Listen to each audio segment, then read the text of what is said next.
Jai Janindra and hello everyone. I am Riya Nilesh Patni and I welcome you all to my YouTube channel Sugar and Sour.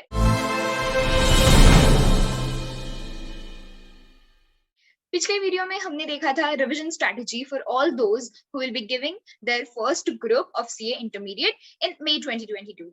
This video mein I have come up with a revision strategy for those students who will be giving group 2 या both groups in exams of May 2022. And let me tell you, this video is not only for those who will be giving group 2 for the first time, but also for those जिनका group 2 पिछले attempt में clear नहीं हो पाया. So let's get into it. अगर आपने मेरे पिछले कुछ वीडियोस देखे हैं wherein I discussed the revision strategy for CA Foundation as well as for CA Intermediate Group 1, तो आपको पता होगा कि मैं हमेशा शुरुआत करती हूँ स्ट्रक्चर से, बिकॉज आप आगे क्या सुनने वाले हो ये आपको पता होना जरूरी है. तो हम इस तरीके से चलने वाले एज इन इस डेट से इस डेट तक आप ये पर्टिकुलर सब्जेक्ट पढ़ोगे एंड इन पर्टिकुलर डेट्स पर आप जिस सब्जेक्ट का रिवीजन किया है वो सब्जेक्ट का पेपर सॉल्व करोगे. Okay, moving on to the first revision plan which is as far as I have decided of 5 days. आपको अगर कुछ modifications करने हैं then you are free to do it. 5 days को मैंने इस तरीके से डिवाइड किया है कि आप 4 दिन रिवीजन करोगे और 1 दिन पेपर सॉल्विंग करोगे, क्योंकि जैसा मैंने हमेशा कहा है paper solving is very very important. Never undermine its importance. Okay, so 1 दिन की पेपर सॉल्विंग मैंने इस तरीके से डिवाइड की है कि आप सबसे पहले तो ये देख लो कि 1 अप्रैल से लेकर 5 अप्रैल तक आप एडवांस अकाउंट्स की पढ़ाई करने वाले हो और 4 अप्रैल और 5 अप्रैल को आप उसका पेपर सॉल्व करने वाले हो. अब ये कैसे समझ लो एक बार. 1 अप्रैल, 2 अप्रैल, 3 अप्रैल, 4 अप्रैल 4 दिन आप पढ़ाई करोगे एडवांस अकाउंट्स की. 4 अप्रैल को शाम में आप पेपर सॉल्व करोगे, रात में वो पेपर को चेक करोगे, देन अर्ली मॉर्निंग 5 अप्रैल को उठकर आपकी जो भी गलती आपके ध्यान में आई है या आपको रियलाइज होता है कि कुछ चैप्टर्स ऐसे हैं जिस पे आपको मेहनत करने की जरूरत है, तो आप उन सब चैप्टर्स को ओवरलुक करोगे एंड 5 अप्रैल को आप फिर से पेपर सॉल्व करने बैठोगे 2 बजे से लेके 5 बजे तक एग्जाम एनवायरनमेंट में स्टडी टेबल पर बैठकर सिस्टमैटिकली पेपर सॉल्व करना. ऑलराइट, देन वो होने के बाद आप अगर यहाँ ऑब्जर्व करोगे तो यहाँ 6 अप्रैल से आपका नेक्स्ट पेपर का रिवीजन शुरू होता है. तो 5 अप्रैल के दिन आप 2 से 5 पेपर सॉल्व करने के बाद 7 साढ़े 7 तक उसको चेक कर लोगे. उसके बाद रात में 12 बजे तक 11 बजे तक जैसा भी आपका रूटीन है बैठो, जो भी गलतियां रियलाइज होती है उन पे काम करो. एक्स्ट्रा क्वेश्चन सॉल्व कर सकते हो वो करो, कुछ और रिवाइज करना है वो करो, कुछ बैकलॉग रह गया है वो कवर करो, because from 6 April you will be starting of with your preparation for audit जो कि चलेगी 10th अप्रैल तक. सिमिलरली 10th अप्रैल तक रिवीजन करने के बीच में आएगा 9th अप्रैल को शाम में ऑडिट का एक पेपर, और उसके बाद 10th अप्रैल को फिर से गो थ्रू करने के बाद 2 से 5 बजे तक आप फिर से एक पेपर सॉल्व करोगे. और उसके बाद 11th अप्रैल को you will jump into revise EISSM जो कि चलेगा 15th अप्रैल तक, और 14th एंड 15th को पेपर सॉल्व करोगे. सिमिलरली FMECO को 16th अप्रैल से लेकर 20th अप्रैल तक आप रिवाइज करोगे एंड 19th एंड 20th को आप उसका पेपर दे दोगे. Moving on to the second revision plan जो कि अब है 3.5 डेज का. पहले हमने देखा था 5 डेज का रिवीजन था. Now we have cut it down to 3.5 days. पहले का अगर डिवीजन 4:1 में था तो अब 3:0.5 में है. कैसे? 3 दिन आप रिवाइज करोगे and at the end of the third day आप वहां से 3 घंटे लगाकर पेपर सॉल्व करोगे. कैसे? अब यहाँ पे देखना एग्जाम्पल के लिए एडवांस अकाउंट्स आप 21 अप्रैल से लेकर 24 अप्रैल तक करोगे रिवाइज, और 24 अप्रैल को 2 से 5 एग्जाम एनवायरनमेंट में बैठकर पेपर सॉल्व करोगे. उसके बाद 24 अप्रैल को ही आप शाम में ऑडिट की पढ़ाई करने बैठ जाओगे. 27 तक ऑडिट करोगे और 27 को शाम में ऑडिट का पेपर सॉल्व करोगे. एक बार 3 डेज का कैलकुलेशन देख लो. 24th की शाम से 25th की शाम तक एक दिन, 25th to 26th दूसरा दिन, 26th evening to 27th evening 3 दिन. ये हो गए 3 दिन आपके, और 27th की इवनिंग को आप पेपर सॉल्व करने बैठने वाले हो तो वहां से हो गया 0.5 डे. ओके, सिमिलरली है EISSM 28 से 30, और 1 मई को मॉर्निंग में आप पेपर सॉल्व करोगे. उसके बाद 1 मई को ही शाम में आप FMECO की पढ़ाई करने बैठ जाओगे एंड देन 4th के नाइट में आप FMECO का पेपर सॉल्व करोगे. Okay, moving on to the third revision जो कि कंफ्यूजिंग लग रहा होगा. Let me elaborate. Common perception होता है स्टूडेंट्स के दिमाग में, तो ग्रुप 1 क्लियर करना हार्ड है टैक्स की वजह से मोस्ट ऑफ द स्टूडेंट्स के लिए, और ग्रुप 2 क्लियर करना हार्ड हो जाता है EISSM या ऑडिट की वजह से. अगर आपने ग्रुप 1 का रिवीजन स्ट्रेटेजी वीडियो देखा है तो आपको ये समझ आ चुका होगा अभी तक. जैसा वहां टैक्स था वैसा यहाँ EISSM है मेरे लिए. सो या फोर्थ को आपने पेपर सॉल्व कर दिया, आपके पास अगर स्पेयर टाइम बचता है, चिल आउट करो, डे समझ कर स्पेंड करो, जो करना है करो, बिकॉज फ्रॉम फिफ्थ में you are starting off with your third revision. तो आप फिफ्थ को और सिक्स्थ के 2 बजे तक आप एडवांस अकाउंट्स का रिविजन करोगे। अगर आप ऑब्जर्व कर रहे हो तो सबसे पहला रिविजन हमारा 5 डेज का था, फिर आया 3.5 डे पे, now we have brought it down to 2 to 2.5 days. This is very important कि आप स्टेप डाउन करो अपने रिविजन्स को, ताकि आप हर लेवल ऑफ रिवीजन पे अनवांटेड चीज को साइड करते जाओ और वो 1.5 डे का कंटेंट तैयार कर सको। इसीलिए मैं ये स्ट्रेटेजी सजेस्ट करती हूँ। अगर आपके पास इससे बेहतर कोई स्ट्रेटेजी है then surely go ahead with it. Anyways, अभी तो मेरी देख लेते हैं। 6th ऑफ मई के शाम में ही आप ऑडिट की पढ़ाई करने बैठ जाओगे एंड 8th मई को सुबह सुबह आप ऑडिट का पेपर सॉल्व कर दोगे। नाउ कम्स ग्रुप 2 का टैक्सेशन काइंड ऑफ। 8th मई को ही दोपहर में EISSM की पढ़ाई करने बैठ जाना और 10th मई को आप दोपहर में या सुबह जब भी आपका सिलेबस कंप्लीट हो जाता है तब पेपर सॉल्व करने बैठ जाना। EISSM का पेपर सॉल्व करना मैं बहुत ज्यादा रेकमेंड नहीं करती हूँ, लेकिन जब भी पॉसिबल होता है, जब भी आपको कंफर्टेबल लगता है, प्लीज सॉल्व कर लिया करना। मुझे पर्सनली बहुत ज्यादा बेनिफिट नहीं हुआ EISSM के पेपर से। बस अगर उसमें एक मैं प्लस पॉइंट आपको बताऊं तो होता क्या है, EISSM का आपको भी पता होगा बहुत ज्यादा वास्ट सिलेबस है और ऑलमोस्ट एवरीथिंग इज हेडिंग्स और बुलेट पॉइंट्स इन सम वे और द अदर आपको वो याद रखनी पड़ती है। मोस्ट ऑफ द टाइम अगर बोलूं तो रट्टा मार करी। तो उस केस में होता क्या था कि आप मिस आउट कर जाते हो बहुत सारी चीजों पर अगर आप एग्जाम सॉल्व करते हो तो उसमें होता ये है कि अगर कोई पर्टिकुलर क्वेश्चन वहां आ गया, जैसे advantages of core banking solutions, ये क्वेश्चन अगर आता है वहां पर, आपको भले ही वहां याद नहीं आ रहा सब कुछ, जब आप प्रैक्टिस एग्जाम सॉल्व कर रहे हो आपको चाहे याद नहीं आ रहा, लेकिन जब आप बाद में वो पेपर चेक करोगे या अगर टेस्ट सीरीज लिए तो जब चेक होकर आएगा, जब आप सजेस्टेड से कंपेयर करोगे, तब आपको ये बात रियलाइज होगी कि अच्छा इसमें ये है। And if your luck is good enough और आपको वही क्वेश्चन एग्जाम में दिखता है, तो आपको वो आंसर शीट सजेस्टेड आंसर का वो पोर्शन आंखों के सामने नजर आएगा, या आपने जो गलतियां करी थी उस पे जो सर्कल्स लगाए थे रेड पेन से वो नजर आएंगे, या अगर आपने सही आंसर लिखा था तो वापस से वो पूरे पॉइंट्स दिमाग में आएंगे। ये बहुत सी बार होता है, इसीलिए आई वुड सजेस्ट कि पेपर्स दे दो, अगर ज्यादा नहीं तो 3 तो दे ही सकते हो यार, है ना। एनीवेज, बढ़ते हैं आगे। फिर बाद में आता है FME को। 10th ऑफ मई से लेकर 12th ऑफ मई तक आप FME की पढ़ाई करोगे और 12th ऑफ मई को ही दोपहर में एग्जाम टाइमिंग में, या अगर पढ़ाई नहीं होती है तो शाम तक पेपर सॉल्व कर दोगे। Now comes your final revision. Actually technically देखा जाए तो ये फाइनल रिविजन नहीं है, this is kind of your fourth revision, क्योंकि फाइनल रिविजन आपका एग्जाम के टाइम पे होगा वो 1.5 डे गैप में।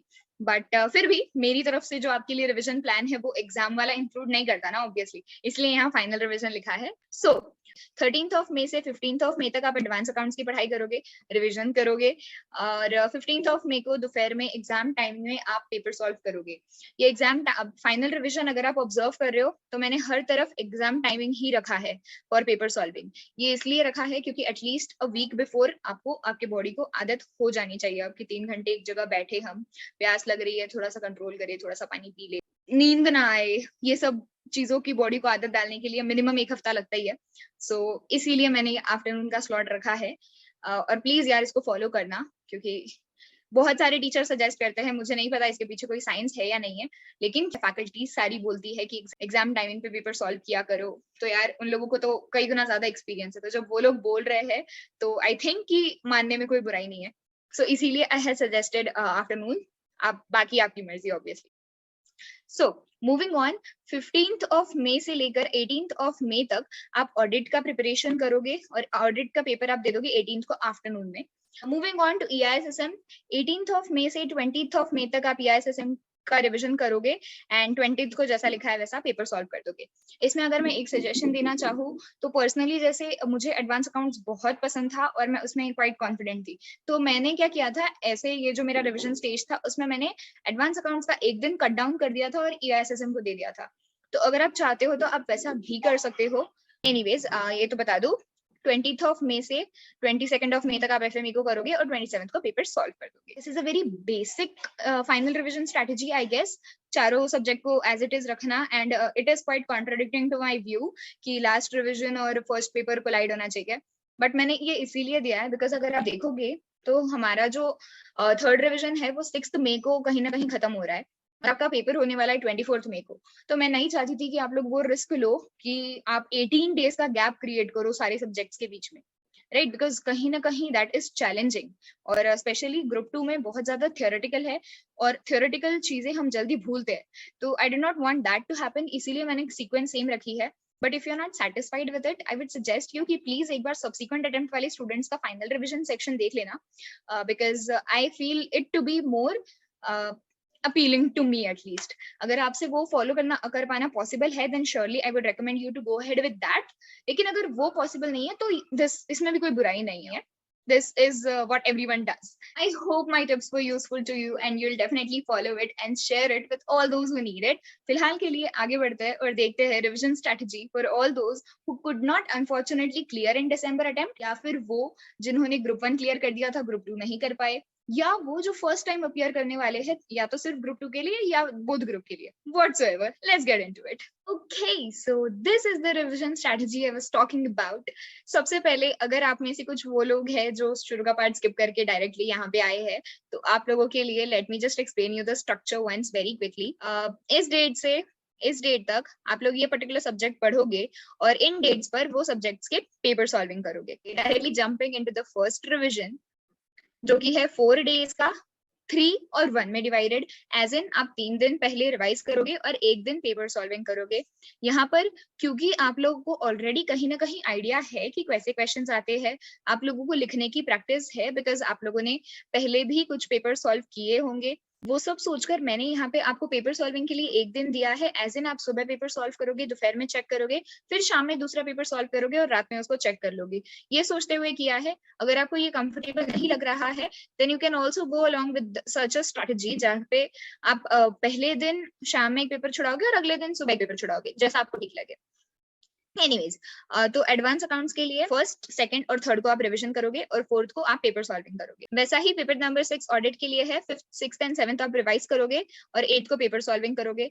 सिमिलरली EISSM के लिए भी 9th से लेकर 11th तक का डेट स्लॉट है और 12th को पेपर सॉल्विंग आप करोगे. EISSM और ऑडिट के लिए पर्टिकुलरली ये बोलना चाहूंगी कि सिर्फ पेपर सॉल्विंग मत करना. आपका पेपर सॉल्व होने के बाद चाहे आपको कितने भी मार्क्स क्यों ना आए, सजेस्टेड आंसर एक बार जरूर पढ़ के निकालना. Then 13th, 14th and 15th आप FME को करोगे और 16th को उसका पेपर सॉल्व कर दोगे. उसके बाद सेकंड रिवीजन प्लान में आप लोगों को मैंने दिए हैं 3 डेज. यहाँ पर आप लोगों को 4 डेज दिए थे, cutting it down by 1 day, 3 days, जहाँ पे आप 2.5 दिन 2.5 डे रिवीजन करोगे 18th, 19th एंड 20th के मॉर्निंग तक, क्योंकि 20th के आफ्टरनून में एग्जाम टाइमिंग में आपको एडवांस अकाउंट्स का पेपर सॉल्व करना है. फिर वो चेक होने के बाद आप तभी ऑडिट की पढ़ाई करने बैठ जाओगे. 21st एंड देन 22nd को भी आप ऑडिट की पढ़ाई करोगे और फिर शाम में पेपर सॉल्विंग करोगे. मूविंग अहेड, सिमिलरली EISSM के लिए 23, 24, 25 के मॉर्निंग तक आप EISSM का रिवीजन करोगे एंड देन 25th के आफ्टरनून में आप उसका पेपर सॉल्व कर दोगे, एग्जाम एनवायरनमेंट 2 to 5. फिर वो पेपर चेक होने के बाद या थोड़ा सा ब्रेक लेने के बाद जंपिंग ऑन टू FME को 26 एंड देन 27 को भी आप FME को की पढ़ाई करोगे और फिर 28th of April को आप सुबह सुबह FME का पेपर सॉल्व कर दोगे. उसके बाद अगर आप ऑब्जर्व कर रहे हो, हम थर्ड रिवीजन प्लान पर जब आ रहे हैं, तो थर्ड रिवीजन प्लान शुरू हो रहा है 29th of April से. सेकंड रिवीजन हमारा मॉर्निंग में पेपर होने के बाद मैक्स टू मैक्स 12 बजे तक आपका सब कंप्लीट हो जाएगा. उसके बाद का जितना भी टाइम है मैंने आपको या तो वो बफर डे के लिए कंसिडर करने दिया है या फिर ब्रेक टाइम. तो अगर आप अभी तक एकदम सही ट्रैक पे चलते आए हो, आपने सारी डेडलाइंस मीट करी है, तो take a break, chill out, family के साथ टाइम स्पेंड करना है वो करो, फ्रेंड्स के साथ बाहर जाके आना है, जो मन है वो करो. और अगर नहीं आपका कुछ बाकी है तो please cover the backlog considering it as a buffer day. So jumping on to third revision, जहाँ पे वापस से मैंने 3 डेज दिए हैं आपको, यहाँ पर भी 3 डेज दिए थे, यहाँ भी 3 डेज दिए हैं. लेकिन यहाँ चेंज ये हुआ है कि सेकंड रिवीजन में आप एक पेपर सॉल्व कर रहे थे और थर्ड रिवीजन में आप 2 पेपर सॉल्व करने वाले हो. As you can see, audit को फर्स्ट मई से 3rd मई तक आप ऑडिट का पढ़ोगे और 3rd मई को आप ऑडिट के 2 पेपर्स सॉल्व करोगे. EISSM के लिए भी 3rd से 5th तक पढ़ोगे, 5th को पेपर सॉल्विंग करोगे. FME को में भी 5th से 7th तक पढ़ोगे और 8th को पेपर सॉल्विंग करोगे. यहाँ पर 8th की मॉर्निंग में इसलिए गया है because EISSM is a subject जहाँ पर बहुत से लोग डरते हैं. तो अगर आपका यहाँ पर मॉर्निंग एंड आफ्टरनून का सेशन नहीं बन पाता है तो आप इसको आफ्टरनून एंड इवनिंग भी कर सकते हो एंड देन यहाँ पर 6th से पढ़ाई स्टार्ट कर सकते हो. तो लाइक 6th एंड 7th को पढ़ लो एंड देन 8th को मॉर्निंग में पेपर सॉल्व कर दो. Whatever suits you, you're free to modify. Okay, moving ahead. Fourth revision plan 2.5 दिन से 3 दिन plus 0.5 day for paper. Let me clarify it. AISSM एक ऐसा सब्जेक्ट है जिसमें बहुत लोगों को डर लगता है, या तो वॉल्यूम ऑफ कंटेंट देखकर, या फिर आप कितना भी पढ़ लो वो याद नहीं रहता ये सोचकर। तो इसीलिए आई थॉट कि एआईएसएसएम ऑडिट ऐसे कुछ सब्जेक्ट्स है जिनको ज्यादा टाइम शायद लग सकता है, और अभी अगर आपके पास टाइम है तो आपने देना चाहिए, रिस्क मत लो। इसीलिए मैंने यहाँ पर ज्यादा टाइम अलॉट किया है। वापस से प्लीज ये देख लेना एक बार कि मैंने 3 दिन से कट डाउन यहाँ पर नहीं किया है, लेकिन अगर आप कंफर्टेबल हो तो please cut it down to 2.5 days. 2.5 days कैसे करोगे आप? 2 दिन का रिविजन एंड 0.5 डे का पेपर सॉल्विंग। अगर आप कर सकते हो तो वेल एंड गुड, लेकिन आई थॉट कि कहीं ना कहीं कंटेंट याद रहना जरूरी है, तो जितनी बार आप पढ़ सकते हो उतनी बार पढ़ना बेहतर है, तो इसीलिए मैंने ऐसा रखा है। बट प्लीज मेक श्योर कि आप इससे ज्यादा डेट्स अब मत लो, because I have considered the maximum length, है ना। Okay, so moving ahead, 8th मई की शाम से 10th मई के आफ्टरनून तक आप एडवांस अकाउंट्स का रिवीजन करोगे और आफ्टरनून में एग्जाम टाइमिंग में पेपर सॉल्व कर दोगे। अब अगर आप यहाँ ऑब्जर्व कर रहे हो तो 10th से लेकर 12th तक मैंने ऑडिट का किया तो है, लेकिन यहाँ रीड लिखा है। मैंने यहाँ रीड इसलिए लिखा है because I don't want you to write many papers now. कहीं ना कहीं ऑडिट एक ऐसा सब्जेक्ट है जिसमें आपको मोस्टली डायरेक्ट क्वेश्चंस बन के आएंगे, या फिर practical based questions, case study based questions आएंगे। तो ऐसे क्वेश्चंस लिखना कैसे है ये ऑलमोस्ट हर किसी को आ ही जाता है, बट मेन चीज यहाँ ये है कि अगर कुछ उसमें नया कॉन्सेप्ट आ जाता है, जो कि रेयरली होता है, बट एक ही चीज बार बार टेक्स्ट बुक से पढ़ने की बजाय अगर अलग अलग सोर्सेज से पढ़ोगे ना, तो शायद अगर वही कंटेंट किसी क्वेश्चन के आंसर के फॉर्म में आता है तो आपको शायद याद रखने में आसानी होगी। इसीलिए मैं कह रही हूँ कि मैक्सिमम आरटीपीज, एमटीपीज, पीवाईपीज पढ़ लेना यहाँ पे। ऑलराइट, पेपर अब लिखने की जरूरत नहीं है, हम सफिशिएंट पेपर सॉल्विंग कर चुके हैं। तो अब ज्यादा से ज्यादा क्वेश्चन पढ़ने पर ध्यान दो, क्वेश्चन के साथ आंसर पढ़ो। क्वेश्चन पढ़ते से पहले मन में इमेजिन करो कि उसका आंसर क्या होगा, अगर आपको लिखना होता तो आप कैसे लिखते, और फिर सजेस्टेड आंसर से पढ़ लो, क्योंकि इसमें कहीं ना कहीं 3 घंटे से कम टाइम में ज्यादा क्वेश्चन होंगे। सो आई वुड सजेस्ट ये, लेकिन अगर आपको पेपर सॉल्व करना है तो अच्छा ही है ऑब्वियसली। एनीवेज, फिर यहाँ अगर अब आप देखोगे तो मैंने एआईएसएसएम की जगह पर एफएमई को लिया है। एफएमई को मैंने इसीलिए लिया है बिकॉज क्योंकि आप पेपर भी सॉल्व नहीं करने वाले हो, टाइम फ्रेम भी ज्यादा है, तो आई डोंट वांट कि आप कंटिन्यूअसली थ्योरी पढ़ पढ़ के बोर हो जाओ। इसलिए बीच में यहाँ पे एफएमई को दिया है ताकि आप थोड़ा सा एक ब्रेक मिले। ऑलराइट, सो 13 से 15 तक एफएमई को कर लेना और उसके आफ्टरनून में पेपर सॉल्विंग कर देना, और उसके बाद EISSM जैसा लिखा है 15 से 17 आप करोगे, एंड EISSM का भी पेपर सॉल्व करने की जरूरत नहीं है। Read multiple questions, practical questions कर लो, वो हो गए तो jump on to ICI resources, वो भी हो गए तो फिर जो भी एक्सटर्नल फैकल्टी के रिसोर्सेस होते हैं, कंपाइलर्स होते हैं, उनसे पढ़ लिया करना। ठीक है, मैंने इसके पहले फर्स्ट अटेम्प्ट वाले स्टूडेंट्स को ये स्ट्रेटेजी रेकमेंड नहीं करी थी, लेकिन क्योंकि आप लोगों का सबसीक्वेंट अटेम्प्ट है, सो आई डोंट थिंक कि एडवांस अकाउंट्स में बहुत ज्यादा किसी को दिक्कत होगी। मेन जो प्रॉब्लमैटिक सब्जेक्ट्स है उसका वापस से एक बार रिवीजन करना मुझे जरूरी लगा, इसीलिए मैंने यहाँ पर 5th रिवीजन में एडवांस अकाउंट्स को स्किप किया है। एनी विच वेज आप लोग अब इतनी बार कर चुके हो कि मुझे नहीं लगता आप 10 दिन में फिर से भूल जाओगे, है ना। और 10 दिन के बाद भी फिर आप 2 दिन पढ़ने वाले हो एडवांस अकाउंट्स, मैंने उस टाइप का टाइम फ्रेम रखा है। तो आई वुड सजेस्ट कि इफ पॉसिबल स्किप इट। अगर फिर भी आप लोगों को नहीं लग रहा है, अगर ये 3 सब्जेक्ट्स में से आप लोगों को कोई लगता है कि आप उन पे कॉन्फिडेंट हो, तो please go ahead with it, advance accounts के साथ रिप्लेस कर दो, कुछ भी मॉडिफिकेशन करो, बट प्लीज इंश्योर कि आपकी स्ट्रेटेजी आपके लिए बेस्ट फिट है। ओके, मैं एक जनरलाइज स्ट्रेटेजी ही इशू कर सकती हूँ। Next, 5th and the most important revision जो आप लोग 2 दिन में करने वाले हो, यहाँ पर 0.5 डे एडिशनल दिया हुआ है मैंने, एज इन पेपर सॉल्विंग के लिए नहीं है, बिकॉज यहाँ आप देख सकते हो कि it's just read read and read everywhere. तो आपको अब ये रीड क्या करना है मैं एक बार बताती हूँ। सबसे पहले 18th को आप अपने नोट्स पढ़ोगे, जो भी सबसे हाई वेटेज वाले चैप्टर्स है उनके नोट्स सबसे पहले आप पढ़ोगे। 19th को प्लीज मेक श्योर करना कि आप सिर्फ और सिर्फ पूरे ICI मॉड्यूल के प्रैक्टिकल क्वेश्चंस पढ़ के निकालो। सिर्फ प्रैक्टिकल क्वेश्चंस बोल रही हूँ मैं, थ्योरी पढ़ने की जरूरत नहीं है, मैं बार बार बोल रही हूँ। या तो आप जिन फैकल्टी से पढ़ते हो उनकी कोई कंपाइलर है तो सिर्फ कंपाइलर पढ़ के निकालना पूरा दिन, अगर नहीं है तो please stick to practical questions and then RTP MTP PYP। और अगर 4th रिविजन में आपने यहाँ पे पेपर सॉल्व नहीं किया है, आपने रीड किया है, तो प्लीज मेक श्योर कि 4th रिविजन में आप वो सारे क्वेश्चंस को या तो इरेज कर दो, अनटिक कर दो, या व्हाइट कलर कर दो if you are reading from PDF, ताकि आप वापस से वो क्वेश्चंस पढ़ो मत जो एकदम आपको बेसिक लग रहे हैं या आपको पता है कि यार ये तो आएगा ही। ऐसे वाले क्वेश्चन स्किप कर देना, क्योंकि 19th वाला जो आपका टाइम फ्रेम है ये सिर्फ 1 दिन का है, और इसमें आपको इंश्योर करना है कि आप कहीं ना कहीं से every part of audit cover कर सको। उसके बाद 20th को सुबह सुबह आप FM इको के फॉर्मूले पढ़ने बैठोगे। यहाँ पे F मिसप्रिंट नहीं है, यहाँ पे F रिप्रेजेंट्स फॉर्मूले। ओके, तो 1 बजे तक आप सिर्फ और सिर्फ रिपीटेटिवली फॉर्मूले पढ़ोगे। अगर फॉर्मूले पढ़ना जल्दी हो जाता है तो एक एक फॉर्मूला बेस्ड एक एक क्वेश्चन ट्राई कर लेना। लाइक कॉस्ट ऑफ कैपिटल है तो उसके कुछ सिलेक्टेड क्वेश्चंस, नेशनल इनकम है तो उसके कुछ सिलेक्टेड क्वेश्चंस व्हाटसोएवर। फिर 20th के शाम में ही बैठ जाना EISSM लेकर। 20th की शाम को आई वुड सजेस्ट SM पूरा कंप्लीट कर लो एंड देन 21st का day keep it for EIS में भी ट्राई करना कि मिनिमम कोई भी 3 चैप्टर्स आप कर लो जो हाई वेटेज रखते हैं एग्जाम में। और उसके बाद अब आता है आपका फाइनल रिविजन स्टेज।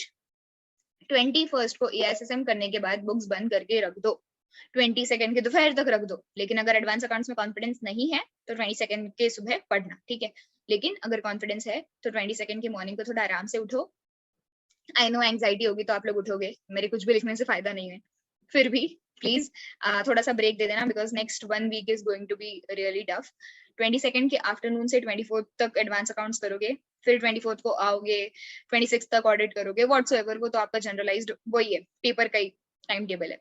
सो या this was all I had to offer to you guys and please realize, मुझे पता है जो subsequent attempt वाले students हैं उनका टाइम टेबल मैंने कहीं ना कहीं थोड़ा सा हेक्टिक बनाया है, but guys you need to understand कि अगर कल को जाके आपको खुद पे प्राउड फील करना है, अगर आपको वापस से ये सब नहीं पढ़ना है तो थोड़े से एक्स्ट्रा एफर्ट्स डालने होंगे यार। आई होप कि आप लोगों ने पिछले अटेम्प्ट के पेपर्स मंगाए होंगे, अपनी गलतियां रियलाइज की होंगी। अगर नहीं की है तो भी आपको अपने अंदर कहीं ना कहीं पता होगा कि आप कहाँ गलत गए हो। आप एग्जाम्स सॉल्व करोगे, आपको उसमें अपनी कमियां नजर आएगी। प्लीज उन्हें अडेप्ट करना, उन्हें एक्सेप्ट करना और उन पे काम करना। ओके, अपनी तरफ से ऑलमोस्ट हर चीज दे रही हूँ बनती कोशिश। The time you will be seeing this video I will be struggling to settle in Mumbai, so still if you have any questions please put it down in the comment section, or you can connect with me on different platforms like Telegram, Instagram or LinkedIn as well. I'm always open to help you all. इस video में यहीं तक everyone, मिलते हैं अगली video में। Thank you so much, signing off.